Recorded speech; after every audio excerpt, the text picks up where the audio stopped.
Hi, I'm Shana Meyerson with the Yoga of War podcast. It's Friday the 13th, 2024. It happens to be Shabbat, the Jewish Eve of Peace. And so I thought, why not use this opportunity to talk about domestic terror? And so I shall.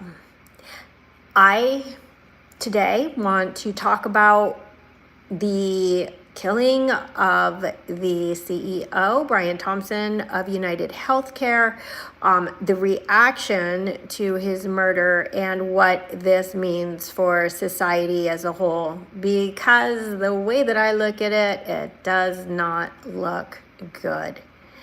So to start out, I want to say something that I've said many times on this Yoga of War podcast, and I'm sure I will say many times more. And that is, what starts with the Jews never ends with the Jews. Okay? So what does that mean? If you're Jewish, you've definitely heard this a lot in your life. And if you're not Jewish, perhaps at least you've heard it recently, but that doesn't mean that it necessarily makes sense. But what it means is that, historically speaking, whenever the world has decided to turn on the Jews and vilify the Jews and demonize the Jews, it winds up turning on itself and demonizing itself and vilifying itself, because all that is really happening, historically speaking, is that society is taking the things that it sees in itself that it's not too fond of, and it just projects it on the Jews. Okay, eventually that broadens out to society as a whole. And I'm going to argue today that that is exactly what we're seeing right now. And ultimately, the point I do want to make is that a society that is consumed by hate of any kind, is a society that is destined to consume itself. As a yoga instructor, and I know that most of my audience comes from the yoga community, we talk a lot about the concept of ahimsa, right, of non-violence. And there's been a lot of bastardization of this concept recently, and also sort of justifying hatred and violence as a form of social justice. So today I'm focusing on the United States of America, where I live, and most of the ramifications also hold for Western society as a whole. So I don't know about you, but in connecting these dots, I think the first dot that came 14 months ago on October 7th. And I personally have been watching the rabid anti-Semitism in our nation, and also, quite frankly, across the globe with abject horror. I'm going to guess that unless you are deeply ensconced in the war in Gaza and what's going on in the Middle East, you're not fully aware of all the fire bombings of synagogues and attacks on Jewish people and destroying Jewish businesses, etc., that's been going on every corner of the globe, okay? And there's a reason for that. The media doesn't really show it that much because it goes against the story that they really want to tell, which is this very vehemently anti-Israel narrative. Now, I'm not really going to be talking about Israel today. I just want to focus on anti-Semitism. And on that same note, I want people to understand that if you don't understand the difference between Israel and Jews, then there is a moral disconnect there. If you think that every Jew on earth needs to be killed, and by the way, when you call for things like globalized jihad, whether you know it or not, that's actually what you're asking for. But all Jews are not Israel, and Israel is not all Jews. And to conflate the two is very, very dangerous. Anytime that you take like big groups of people and put them together as one whole and say this group of people is a bad group of people, you wind up in a situation very similar to where we find ourselves today. And I think that again, like, I don't know, did you guys see that somebody burned down a synagogue in Melbourne last week, and there was somebody inside of it, and that, people have been attacking Jewish people and destroying their businesses. I hope that you've seen this, but here's the thing. Most people I know, and that includes most Jewish people I know, okay, have discounted this sort of jihadi movement in our streets and on our campuses as just sort of like an unimportant, innocuous, and maybe even uninteresting fad that doesn't personally affect them and that they think is just going to go away. I personally, just in my personal belief, think that the genie is out of the bottle, and that even as the war in the Middle East winds down, that anti-Semitism is going to continue to spike. Okay, that's just my guess. I have no idea, obviously. I am not God. But that is the direction that I see things going in. And I want to talk about sort of the broader implications of this, because while so many people have written off this violence and hatred, and again, it doesn't matter if you're Jewish, hate is hate, okay? It doesn't matter if you're Jewish, Christian, Muslim, it's just not okay. So most of the people I know have just completely discounted what's going on, and they just don't think it's about them, and so let's let bygones be bygones. Then there are some other people who at least understand the dire implications of what's going on for Jewish people worldwide. And by the way, you don't actually have to be Jewish to care about Jews and anti-Semitism, okay? Not any more than you have to be Black to have supported Black people marching in 2020 for their rights, of which there were millions, including millions in Israel itself. So we see people like Douglas Murray, Aaron Milan, who are standing up in John Ondrasik, who are standing up in such a big way for the Jewish people who are not Jewish, have no real ties to Judaism, but they just have what is called a moral compass and are disgusted by what they see going on in the world today, because hate is hate. In yoga, we talk about like love is love. I agree, love is love. But we can't deny that hate is hate, and there is no place for hate in this world. No place for any kind of hate. You could put in, fill in the blank with your favorite kind of hate. There is no place for it. So we've got the people who discount the anti-Semitism as not being very important. We have the people who are like, it is important to the Jewish community. And then there's the few people, I put myself in this camp, who see what's going on in the sort of broader picture. Not just what it means for the Jews, but what it means for Western civilization.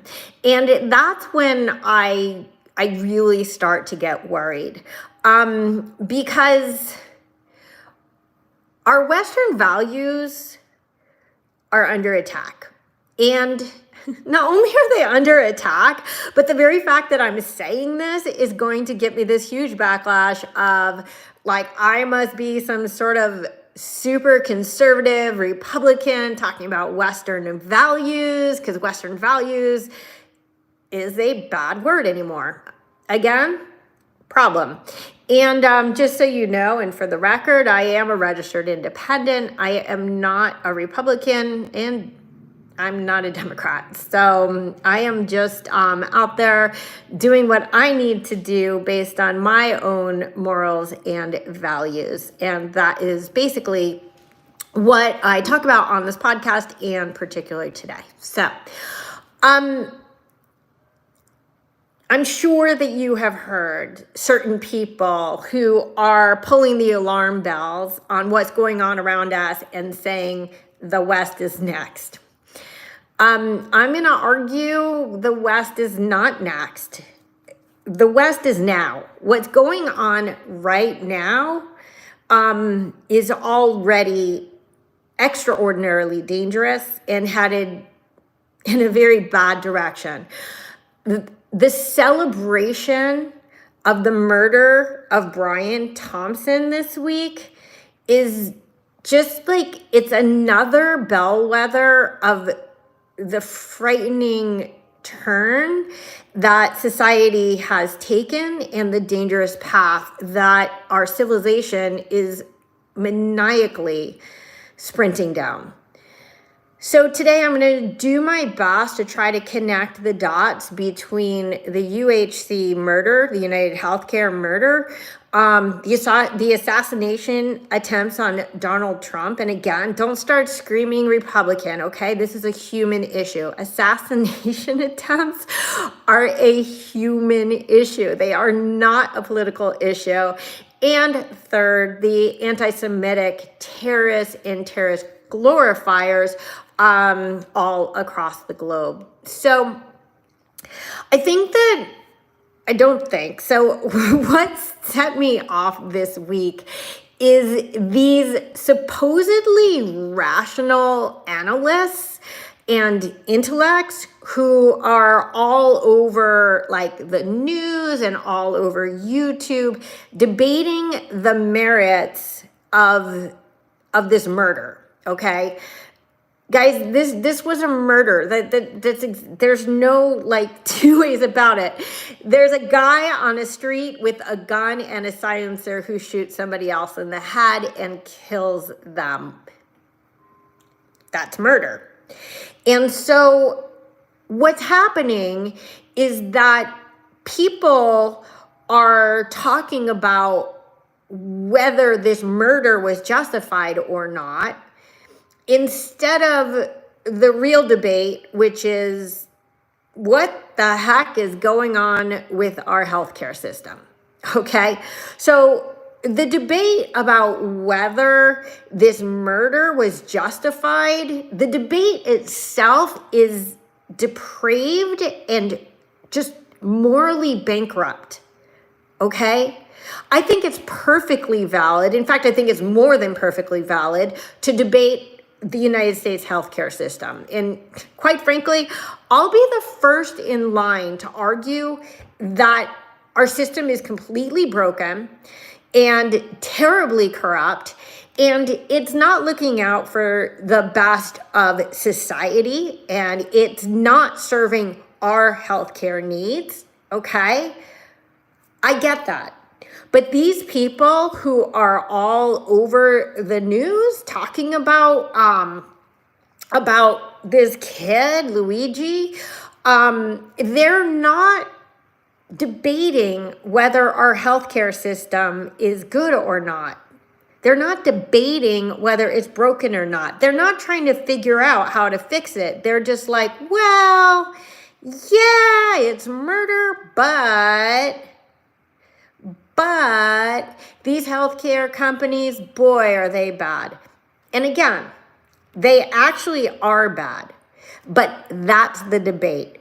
Is our healthcare system broken? Not, is it okay to kill the CEO of a healthcare company in cold blood? Okay? Right now, they're debating the morality of murder. I can't emphasize enough, like, how inappropriate this conversation actually is. I was scrolling through Facebook the other day and I found this yoga guy, because I mean, my whole feed is yoga friends. Ooh, hello.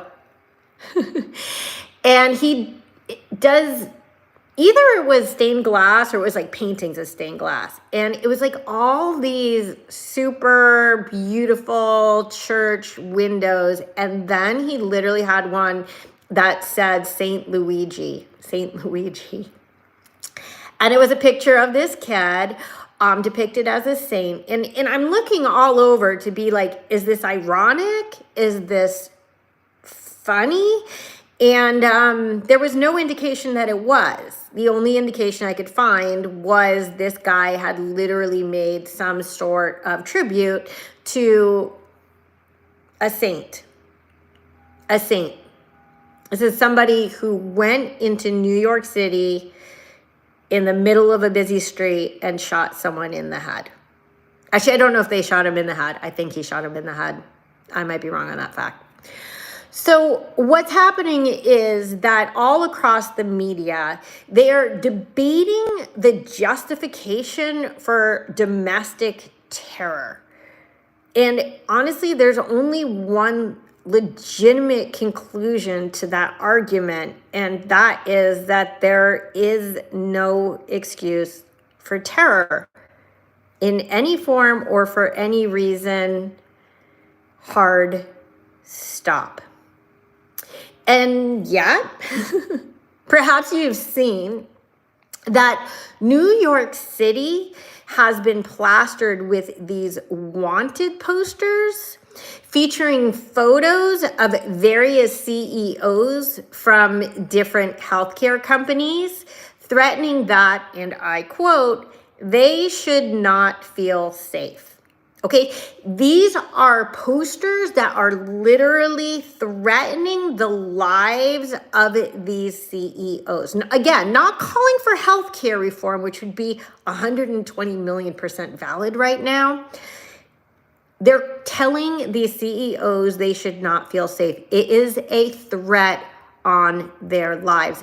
And when we get to posters, I just want to point out the sad irony that this putting up of wanted posters, of wanting to kill CEOs, is done in the wake of Hamas-supported citizen brigades tearing down kidnap posters of Israeli babies and grandmothers after the 10/7 massacre. If you don't understand that domestic terrorism is a gathering storm right now, this simple poster warfare should wake you up and at least begin the process of connecting the dots on what these people represent. Let me put out two more dots. Let's look at how the left laughed and cheered at the Trump assassination attempts. Exactly, honestly, the way that they are beatifying Luigi Mangione, and the way that also they shouted their exuberance over the diabolical terror of 10/7. Now, just like you could hate our insurance system, you can hate Trump. I understand why you would. You can hate everything about him. You could hate his policies. You could hate his crassness. You could hate his misogyny. You could hate his orangeness. You still don't have any right to kill him. And likewise, elevating Mangione to sainthood for literally committing cold-blooded murder does not fix the healthcare system in any way. All it does is undermine civilization. If we can just go out and kill or attempt to kill everybody that we hate, I better start locking my doors with, I already have like 4 locks, having nothing to do with this podcast, just having to do with this is LA, and it's what my house came with. But I might as well add 5 more. Because who's to say that just because somebody doesn't like that, I stand against terror loudly and proudly, that I stand against anti-Semitism, that I fight for the hostages, and that I do support Israel in this war. Who's to say that they wouldn't be perfectly justified to break through my door and murder me? I mean, how is it any different? Okay,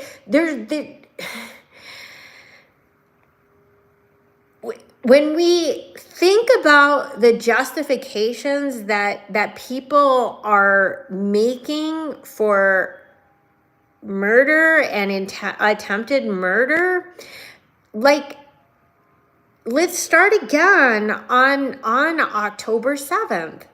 Like, is there anything at all that could ever in any way justify the atrocities committed by Hamas on October 7th? Like, is there anything that anyone could do to you to compel you to commit those kinds of atrocities?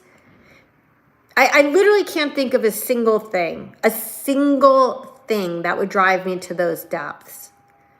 And yet, all over the world, people are celebrating these massacres and the vast litany of atrocities that unfolded on that day.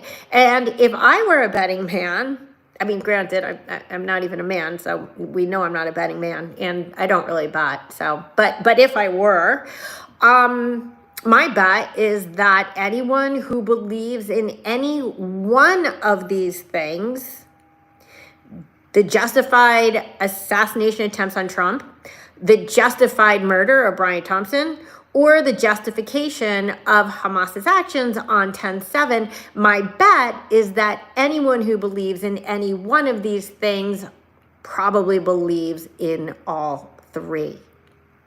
And this is where it all just starts coming together.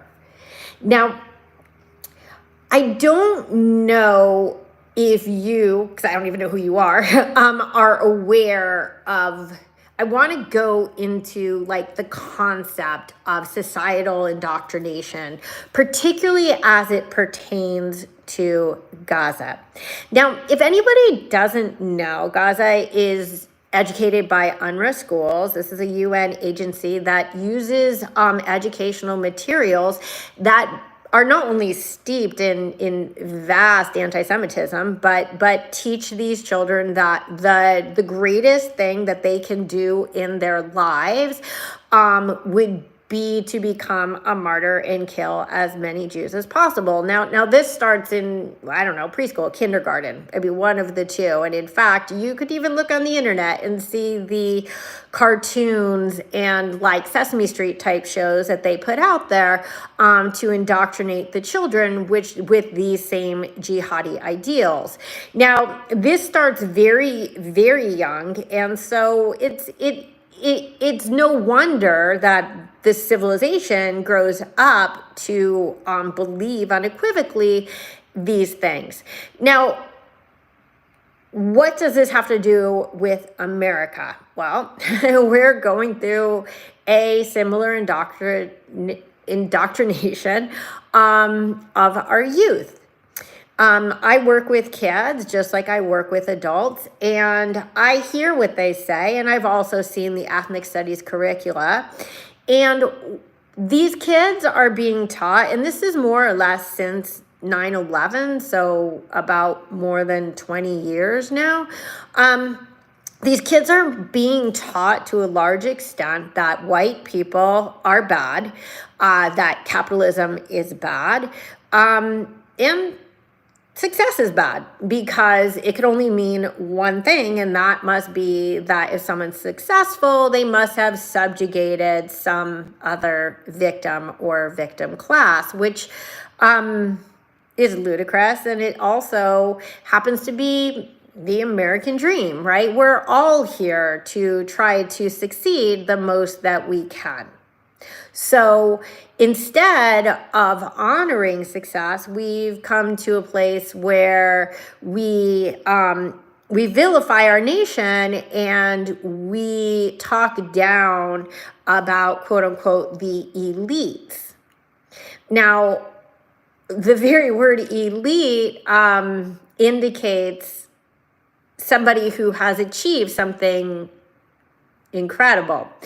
Now, I'm not saying that all elites are good people, but I am certainly never going to say that they're all bad people just because they have been far more successful in life than I have, right? Like, I could be as upset as I want that Elon Musk is making, what, $64 billion a day since the election or something like that. At the same time, if I were to wake up tomorrow $64 billion richer because I'm such a good yoga instructor, I could deal with that. I'd be okay with that. It actually wouldn't mean that I did anything to subjugate anybody. And so I'm not even talking about Elon Musk per se. I'm just talking about this concept that we have these, I hope you've heard this from somebody other than me, but these oppressed and oppressor classes. And if you are not like in the most successful rung on the hierarchy, then you are, quote unquote, oppressed. And if you don't like something, i.e., the 3 dots I'm working today, the Jews, the Trump, or I guess he's called the Donald, and the CEO of UHC, then kill it, destroy it. If you don't like something, vandalize it, threaten it, intimidate it, slaughter it.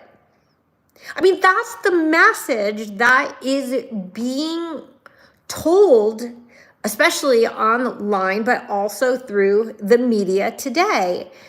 And people, when they see things they don't like, and there's plenty of things not to like in this world, there is a certain intellectual and moral laziness that draws conclusions instead of solutions.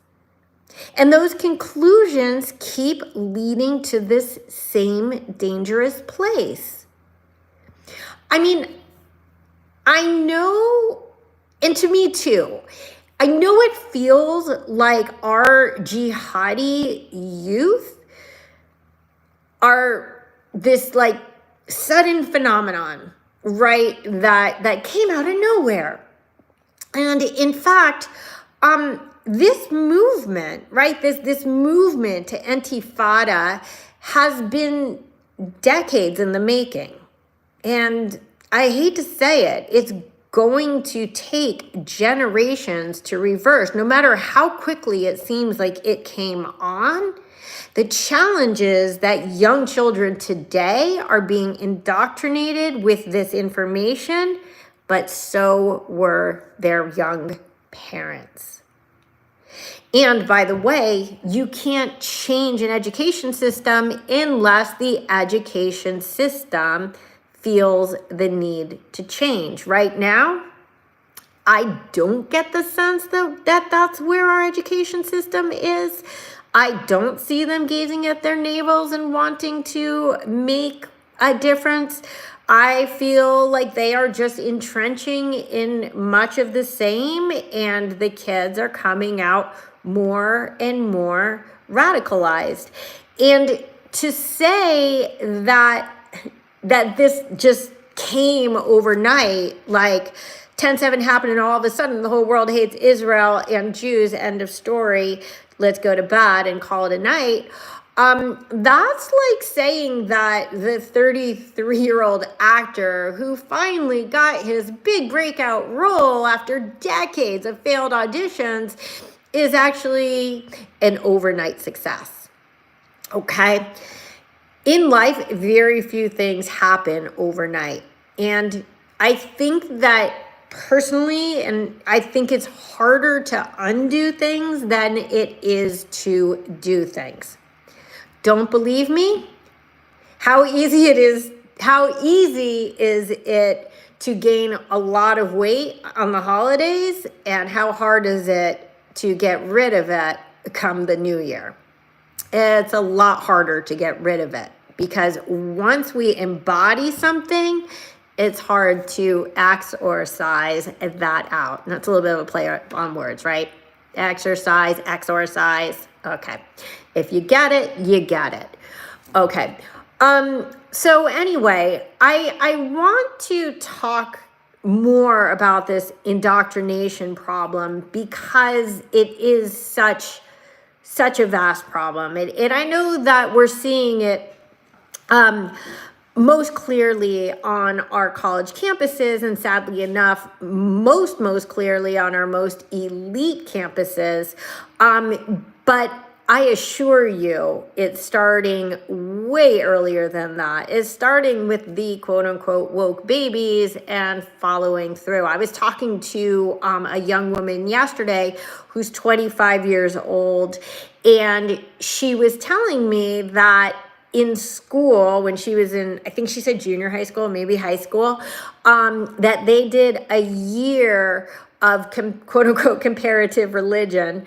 And all it was studying Islam. That's it. Like, she's like, that is all we learned about. And so the implication being, okay, this is America. Most people are Christian. No school is going to touch because of separation of church and state. And also, why would you want to teach a Christian about Christianity? Nobody's going to touch Christianity. And hey, Jews.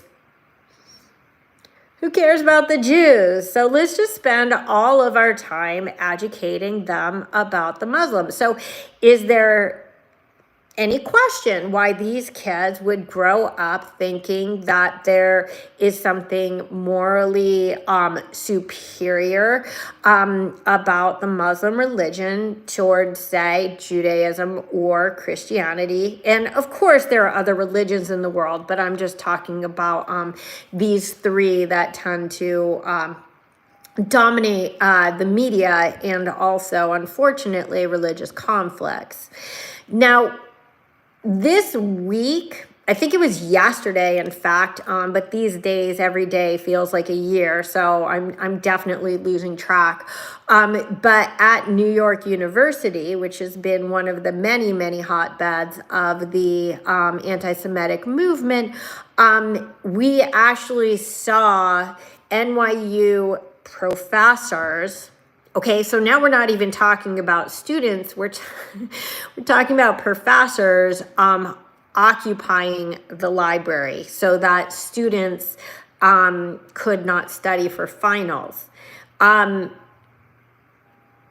I checked, it was actually the professor's role to facilitate the education of their students, but to literally occupy a library in the name of Palestine, it just goes to prove that in this vast cycle that the useful idiots are not only educating the next generation of useful idiots, but they're actually behaving exactly like these puerile brats who camp out in their designer tents on the quad. Like, what separates the educator from the educated, or those who are being educated? I could hardly call them educated. So if you think that the quote unquote context comments in the House hearings were just coming from behind the scenes lawyers, think again. Look at the intimidating and violent environment on all of our major US campuses. And then look what the administrations, not the Biden administration, the college administrations are doing about it. If you don't know, the answer is nothing. Or in the case of many of the Title VI lawsuits, the administrations, again, I'm talking about the college administrations, not the Biden administration, are actually defending themselves and the behaviors of these children who are intimidating and threatening the Jewish community, and asking for the cases to be thrown out of court instead of, say, affecting real change to protect the Jewish and quite frankly, even the non-Jewish students, faculty, and staff on campus. I mean, the message to the mobs right now is do what you want to do, regardless of the cost to property or human lives, and it will be protected.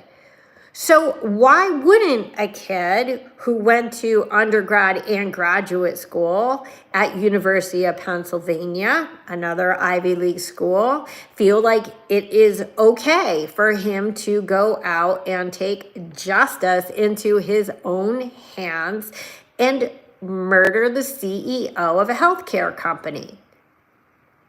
I mean, it's exactly what they're being taught. It's exactly what's being condoned. It's exactly what's being glorified.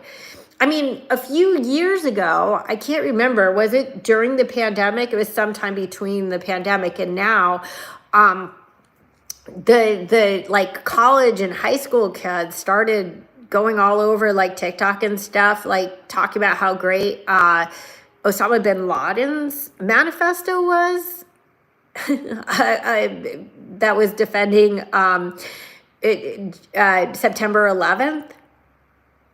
I mean, there is a moral rot in our, I want to say higher education system, but it really is our education system as a whole, that is really taking hold in a frightening way. I mean, since 9/11, here in America, we have really fostered basically two generations of people who are now conflating terror with social justice. Like, it's like the worst Joker scene ever written and playing itself out on the world stage. And it's intoxicating. In my mind, I just keep seeing the Joker standing on a car, you know, with everything burning around him and the crowds jeering and putting on Joker masks and ready to take on their own vigilante justice, and how good it felt. It just felt good. Because there's a lot of anger in the world right now, and people are looking for an outlet. And so they're finding it. But I have to put it in a simple sentence. Vigilante justice is actually terror by another name. Okay? This is domestic terror, and this is how a terrorist society is formed. When the young people are taught that it's okay to kill the people that you disagree with, and then to glorify the violence on top of that. I mean, if you're a young kid who has been on social media for, say, 10 years, I say young kid, meaning let's say college on down, And you spend all this time feeling so inferior to everybody who's prettier and smarter and more athletic and has a better body and in all the things than you. And then all of a sudden you realize you can get this glory by joining in with the hatred and the excitement around the hatred, then wouldn't you do it? I mean, I don't know how old you are. My guess is that older people have more perspective on what's going on right now and are more horrified by what's going on right now than the younger people who are going all over the internet talking about how wonderful Luigi is and how horrible. I mean, this is funny too. McDonald's is, because a McDonald's employee turned him in. Like, somebody working at McDonald's saw a murderer walk into the restaurant and had the gall to contact the authorities. And so therefore, we vilify McDonald's. Now, I wouldn't be the least bit surprised if we start seeing McDonald's restaurants being vandalized as a result of all this too, just like they destroyed Starbucks so much over the last year, which made no sense whatsoever. But hey, capitalism's bad, right? Remember that. Capitalism bad, right? I mean, wrong. I hope you know I'm being facetious. So I think that a lot of this problem comes from this idea that all these sheeple, that's all they are, they're just sheep, they're like bah, bah, and following along with the crowd, are actually free thinkers. And the concept of a free thinker today basically is anyone who turns on his or her own people. That's pretty much what it is. Now, there are actual free thinkers like the ones in the Middle East who are fighting for women's rights, who are fighting for LGBTQ rights, and, well, I mean, basic human rights, okay, across the Muslim world, okay? These are actual free thinkers. These are the free thinkers that we should be celebrating. Why? Because human rights should be afforded to all humans, hence the moniker. But then these free thinkers are being thrown into the same pile as the so-called free thinkers who are basically fighting not for human rights, but they are frighteningly and very stupidly fighting for an end to their own rights and freedoms that they have been granted as karmically blessed citizens of the free world.